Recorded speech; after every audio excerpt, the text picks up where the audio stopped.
আর আমি 1 বছর আগে থেকে বলেছি বেলডাঙ্গার কোন একটা জায়গাতে আমি বাবরি মসজিদের শিলান্যাস করব। তোদের গা জ্বলছে? তোরা বিজেপির দ্বারা পরিচালিত হচ্ছিস।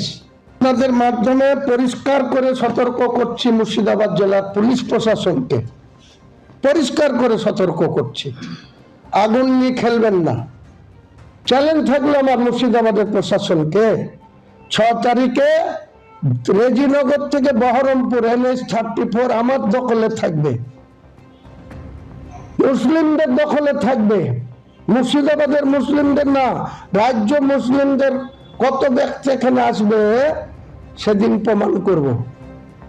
আপনারা হাতির পা দেখেছেন? মুসলমান ভোট দিয়ে আপনাদের সরকার নির্বাচিত করবে আর আপনারা RSS এর দালালি করবেন মুর্শিদাবাদ।